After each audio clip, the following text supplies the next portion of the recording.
धाकड़ खबर बेखौफज़ुबां बेबाक अंदाज। धाकड़ खबर में आपका स्वागत है। मैं आपके साथ हूं अकरम रईस खान। वक्त चीन से तनातनी का है, पाकिस्तान से पहले से ही तनातनी चल रही है। तो क्या ऐसे में हमारी जो फौज है वो मजबूत नहीं होनी चाहिए? और अगर उनमें कुछ खामियां हैं, कमियां हैं, क्या उनको दूर नहीं किया जाना चाहिए? क्या अगर वहां पे लोगों की कमी है तो उनको क्या पूरी तरह से भर्ती करके व्यवस्थित रूप से सुचारू नहीं किया जाना चाहिए? ये तमाम सवालात हैं और इन्हीं सवालात को लेकर 12 नवंबर को दिल्ली के राजघाट पर एक बड़ा प्रदर्शन होने जा रहा है। क्या है उस प्रदर्शन का मकसद और क्यों किया जा रहा है वो प्रदर्शन? और क्या सरकार को चिंता नहीं है? चाइना से, पाकिस्तान से टेंशन चल रही है कि अगर कोई खाली पद पड़े हैं या कुछ कमियां खामियां हैं उनको दूर किया जाए, उसके लिए प्रदर्शन करने की क्या जरूरत है? इन्हीं सारे पहलुओं पर बात करने के लिए हमारे साथ स्काइप के जरिए जुड़ रहे हैं रणबीर सिंह जी, जो सीआरपीएफ के रिटायर्ड अधिकारी हैं और लंबे अरसे से सीआरपीएफ, पैरामिलिट्री फोर्सेस जितने हैं उनके अधिकारों की लड़ाई लड़ते रहते हैं। इनका संगठन आए दिन जंतर मंतर पे प्रोटेस्ट भी करता रहता है। हालांकि आजकल कोरोना है तो उस वजह से ये नहीं कर रहे हैं, लेकिन अब इन्होंने मैदान में उतरने का निश्चय कर लिया और इस बार जगह चुनी है राजघाट। तो इन्हीं से पूछते हैं कि क्या है आपका ये प्रोटेस्ट और क्यों आप ये प्रोटेस्ट कर रहे हैं? पहले तो धाकड़ खबर को जो है बहुत सैल्यूट और सलाम के एक महत्वपूर्ण मुद्दे के ऊपर आप देश का और राजनेताओं का ध्यान भी जाएगा। सर, 2018 में स्टाफ सिलेक्शन कमीशन के द्वारा केंद्रीय अर्धसैनिक बल के सिपाहियों के लिए 60,000 पदों की वैकेंसी निकाली। ठीक है। मानव आज 2020 अपने लास्ट उसमें चल रहा है और ये प्रक्रिया अभी तक पूर्ण नहीं हो पाई। और इस प्रक्रिया को लेकर, इस देरी को लेकर डीजी सीआरपीएफ से हमारी मुलाकात हुई प्रतिनिधि मंडल की, क्योंकि वो इसके नोडल ऑफिसर नियुक्त किए। प्रधानमंत्री जी को जब हमने 8 अक्टूबर को चिट्ठी लिखी तो उन्होंने संज्ञान लेते हुए एसएससी स्टाफ सिलेक्शन कमीशन को बोला गया। स्टाफ सिलेक्शन कमीशन ने अपना जो गले का वो हार है वो डीजी सीआरपी पे कर दिया। और जब डीजी सीआरपी की तरफ से आपको एक और महत्वपूर्ण जानकारी दें कि उनका हमारे पास जवाब आया कि भाई नोडल ऑफिसर तो बीएसएफ है, तो इनको यही नहीं पता कि नोडल ऑफिसर कौन है। और इस विषय को लेकर हमारी गृह राज्य मंत्री नित्यानंद राय से भी बात हुई। अब सवाल ये है कि चाइना जहां पे तनातनी चल रही है सरहदों पे, ये राष्ट्र की सुरक्षा का सवाल है। कोरोना के नाम पे राष्ट्र की सुरक्षा से खिलवाड़ मान्यवर नहीं होना चाहिए। आज 60,000 बच्चे जो कि अपने पूरे फिजिकल, मेडिकल सब एग्जाम पास कर चुके हैं, आखिरी प्रक्रिया है। और इसमें एक महत्वपूर्ण बात यह कि 85,000 मेडिकल फिट हो चुके हैं लड़के। 60,000 की वैकेंसी है सर। ठीक है। और गृह राज्य मंत्री ने हाल ही संसद में बयान दिया कि 1,11,000 वैकेंसी केंद्रीय अर्धसैनिक बलों में सिपाही के पद पे हैं जी। तो फिर 85,000 को आप ले लीजिए ना, 25,000 तो और आपने लेने हैं। तो इसमें तो कोई बड़े बजट की जरूरत नहीं, जहां बिहार में जाके 19 लाख रोजगार देने की बात करते हैं और जो कोरोना के नाम पे और सरहद के साथ ये सुरक्षा के साथ खिलवाड़ किया जा रहा है। इन्हीं मुद्दों को लेकर हम 12 नवंबर को महात्मा जो इस सदी के संत बापू की समाधि पर जा रहे हैं। जबकि हमने माननीय प्रधानमंत्री जी को, गृह मंत्री जी को भी चिट्ठी लिखी, हमने मेल भी की कि मान्यवर इस गंभीर मसले पे, क्योंकि ये देश के युवाओं का सवाल है। प्रधानमंत्री तो युवाओं की बात करते हैं लेकिन कोई बोलने वाला नहीं है सर, इसलिए हम कहाँ जाएं बापू के सिवाय। दो चीजें आपकी बात से निकलती हैं सर। एक तो आप एक रिटायर्ड, खुद एक फौजी हैं। सीआरपीएफ वालों को भी लोग फौजी कहते हैं, इसलिए मैं फौजी कहता हूं उनको भी, क्योंकि असल में बॉर्डर पे वही रहते हैं, आर्मी तो पीछे ही रहती है। तो असल सामना सीधा सीधा आप ही लोगों का होता है, जितने भी पैरामिलिट्री वाले होते हैं। दो चीजें पर आपकी बात से निकल रही है। एक तरफ आप बॉर्डर को लेकर चिंतित हैं जो चाइना से तनातनी चल रही है, दूसरी तरफ आप कह रहे हैं कि युवा बेरोजगार है उसको रोजगार मिल जाएगा। तो दोनों चीजों को जरा क्लियर कीजिए, आपका असल मुद्दा है क्या? देखिए, ये बात बहुत लोगों ने हमसे पूछी कि भाई आप इस अलग अपनी लीग से हटकर आप कहाँ जा रहे हैं। मानव अर्ध सैनिक हूं, फौजी तो नहीं, आधा फौजी हम कह सकते हैं। ये जो 60,000 युवा या 85,000 मेडिकल फिट युवा जिनकी हम बात कर रहे हैं कि भाई इनको नियुक्ति पत्र दे सरकार, कल ने अर्ध सैनिक बलों के ये लोग हिस्सा बनेंगे और वो हमारे ही परिवार में का एक महत्वपूर्ण अंग होंगे। तो हमने ये चाहा कि क्यों न युवा जो कल हमारे ही बलों के अंग बनेंगे, कल सरहदों के चौकीदार बनेंगे। माननीय तो भूल गए प्रधानमंत्री जी, आज कह रहे थे कि भाई बहुत अच्छा उनके लिए भी दिया जलाया जाए। दिया तो तब जलाया जाए ना जब उनकी पेंशन, आप जिनके साथ में दिवाली मनाते हैं, शायद इस बार मैं तो चाहूंगा कि नक्सल बाहुल क्षेत्र में सीआरपीएफ के साथ मनाए। तो हम इस मुद्दे को लेकर आए कि भाई, और सर पूरे इंडिया से बच्चे आ रहे हैं, त्रिपुरा से लेके और जे के भी आज मेरी बात हुई सर, बहुत बच्चे परेशान है। और अगर ये लोग भर्ती नहीं हुए, जो 3 साल लंबी प्रक्रिया है सर, 2/3 से ज्यादा बच्चे ओवर एज हो जाएंगे सर। तो वो बच्चे कहाँ जाएंगे सर? बहुत मतलब बच्चे रो रहे हैं जिनके पास जेब में पैसे नहीं है सर, और वो कह रहे हैं सर हम आए तो लेकिन हमारे पास किराया नहीं सर।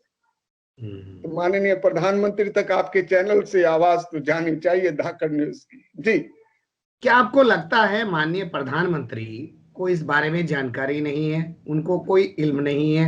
आप ही बता रहे हैं कि आपने लेटर लिखा अगस्त में, उन्होंने उस लेटर को भेज दिया एसएससी के पास, एसएससी ने उस बिल्कुल। लेटर को भेज दिया सीआरपीएफ के डीजी के पास, सीआरपीएफ के डीजी कह रहे हैं भैया मैं तो हूं ही नहीं, बीएसएफ के डीजी के पास जाओ। तो आप कैसे कह रहे हैं कि उनको पता नहीं है और आपको उनको एहसास दिलाने के लिए, जगाने के लिए धरना प्रदर्शन करना पड़ेगा?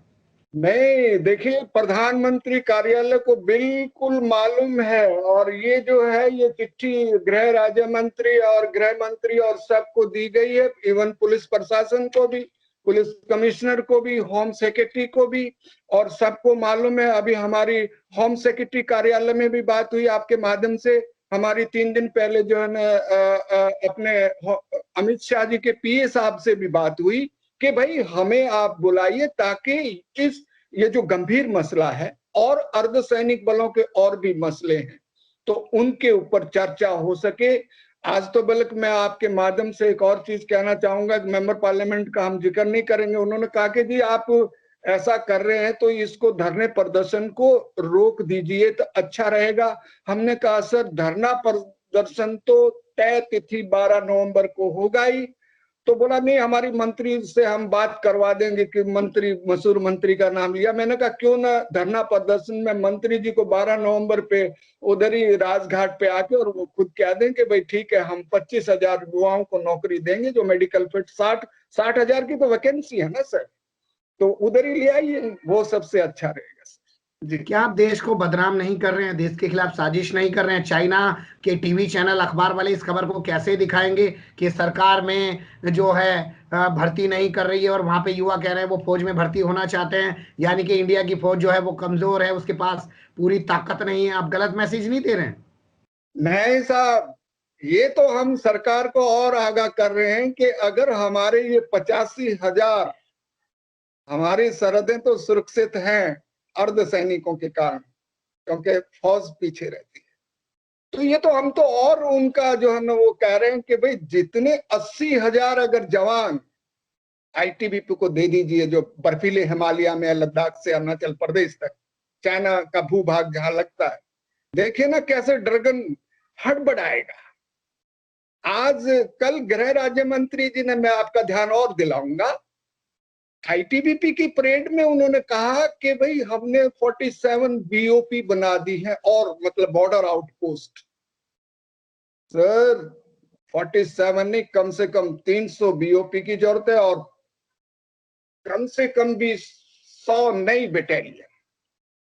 85 एक बटालियन में 1,000 सिपाही होते हैं साहब, 85 बटालियन तो तैयार है ना। जब 85,000 जाएंगे तो जिनके साथ झूला झूले थे ना जिनपिंग, वो जो है हड़बड़ाएगा कि यार ये क्या हुआ। तो हम तो सरकार से आपके माध्यम से कह रहे हैं कि नहीं, सुरक्षा को बहुत मजबूती दी जाए और इन जवानों को जो है रोजगार दिया जाए। और अगर सरकार ऐसा करती है तो ये दिवाली आप सरहद पे मनाएंगे, पूरे देश में दिवाली मनेगी कि ये एक बड़ी बात। दीपावली से ठीक 2 दिन पहले 14 तारीख की दीपावली है, 12 तारीख को आप राजघाट से प्रोटेस्ट कर रहे हैं। आपको उम्मीद है प्रधानमंत्री, देश के गृह मंत्री या रक्षा मंत्री कोई नोटिस लेगा, या जो दिल्ली में बैठा हुआ मीडिया है, तब तो बिहार चुनाव भी खत्म हो चुका होगा, हालांकि उस वक्त ये बात चल रही होगी कि किसकी सरकार बनेगी, कौन मुख्यमंत्री बनेगा, उन्हें नया काम मिल जाएगा, वहां पे फोकस करेंगे?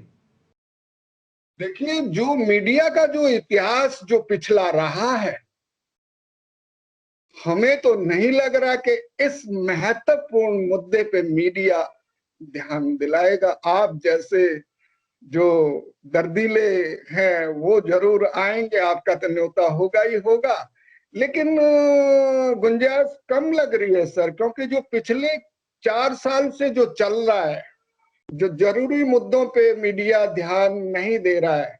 लेकिन ये देश का दुर्भाग्य होगा कि अगर मीडिया ने इस बार साथ नहीं दिया, क्योंकि ये युवाओं की बात है और इलेक्शन खत्म हो चुके होंगे जैसा आपने कहा। कहीं ऐसा ना हो कि आपको देशद्रोही साबित कर दिया जाए, आपको बताया जाए आप देश को बदनाम कर रहे हैं, प्रोटेस्ट कर रहे हैं, आप किसी राजनीतिक पार्टी के सहयोग से ये सब कर रहे हैं, कोई विदेशी फंडिंग जुटा के आप सरकार को बदनाम करने की कोशिश कर रहे हैं, ऐसा ना हो जाए? नहीं नहीं, ऐसा अगर होता है तो, अगर देश की युवाओं की बात उठाना, जिनको कल ने चौकीदारी देश की संभालनी है, अगर ये अपराध है तो ये गंभीर अपराध हम बार बार करें। अर्धसैनिक हो और अर्धसैनिकों की आवाज बराबर हम पिछले 6-7 साल से, आज भी हमने ट्वीट किया जिसमें बहुत सारे सैकड़ों ट्वीट वो आगे लाइक और रिट्वीट। हम कह रहे हैं कि माननीय प्रधानमंत्री जी, आप अर्धसैनिक बलों के मसलों को सुलझाने के लिए कुछ जो जरूरी मुद्दे हैं, चाहे शहादत में भेदभाव होता है, जवानों की पेंशन नहीं है, अर्धसैनिक कल्याण बोर्ड नहीं है, हमारी दूर दराज में सर CGHS डिस्पेंसरी नहीं है, तो इन मुद्दों को लेकर कम से कम आप हमें भी बुलाएं ताकि हम आपको हकीकत बताएं। और देशद्रोही नहीं, मैं नहीं समझता अगर सरकार ऐसा नहीं कर सकती, क्योंकि अगर ऐसा करती है तो ये एक बहुत बड़ा गंभीर चिंता का विषय होगा। लेकिन हम तो यही है कि अपने लिए जिए तो क्या जिए, तो जी दिल जमाने के लिए आइए उन युवाओं की आवाज उठाएं जो आज बहुत बुरी कंडीशन में, और जिन्होंने पिछले 3 साल से मेहनत कर रहे हैं सर, लंबी प्रक्रिया हुई है, आप समझ सकते हैं। और ये 2015 वालों के साथ भी हुआ जब 5,000 जवान हमारे ओवर एज होकर चले गए। कोर्ट ने, इलाहाबाद हाई कोर्ट ने भी उनके फेवर में मुकदमा मतलब फैसला दिया, लेकिन सर उनको भी आज तक नहीं लिया। आपको लगता है सरकार सुनेगी या सरकार सुनती है? क्योंकि वो पुलवामा मामला भी कोई भूला नहीं है। क्या आपके CRPF के जवानों को शहीद का दर्जा मिल गया? सर बिल्कुल नहीं, शहादत में बहुत भेदभाव है। हमारे जवान बस एक बार आते हैं राजनेता के भाई शहीद हो गए और उनकी शहादत को भुला दिया जाता है सर, फिर कोई और नया शहीद हो जाता है। ट्वीट किया, एक ये नया ट्रेंड चल गया कि ट्वीट किया और चलते बने। सर आए दिन अर्धसैनिक बल के जवान शहीद हो रहे हैं सर। 34,000 जवान आजादी के बाद आज तक कोई बताए तो सही कि जो नक्सल बाहुल क्षेत्र में जो 76 CRPF के जवान शहीद हुए थे सर 2010 अप्रैल, सर कोई बताए कि वो किस अवस्था में है। उनकी विधवाएं जो हैं, उनकी माँ, उनके बच्चों की शादियां, उनकी शिक्षा दीक्षा कौन कराए, कोई बताए तो सही। नहीं सर, बिल्कुल नहीं, ऐसा नहीं होगा। चलिए, आपके हौसले को सलाम है। हम भी लोगों से अपील करेंगे कि 12 नवंबर को जो लोग प्रोटेस्ट कर रहे हैं, इसमें 2 चीजें निकल के आ रही। एक तो सीमा की चौकसी बढ़ेगी, चौकीदार हमारे पास मजबूत आएंगे, नहीं तो उनकी उम्र निकल जाएगी, वो ओवरएज हो जाएंगे। दूसरा, कम से कम जो लोग बेरोजगार हैं पिछले 3 साल से, तमाम का जितने भी कंपटीशन है, रिटर्न का, फिजिकल का, वो सब पास कर चुके हैं, मेडिकल का पास कर चुके हैं, उनको जॉब मिलने की कोशिश करेंगे आपसे। हम भी 12 नवंबर को वहां पहुंचेंगे। बहुत शुक्रिया हमारे साथ जुड़ने के लिए, हमें वक्त देने के लिए।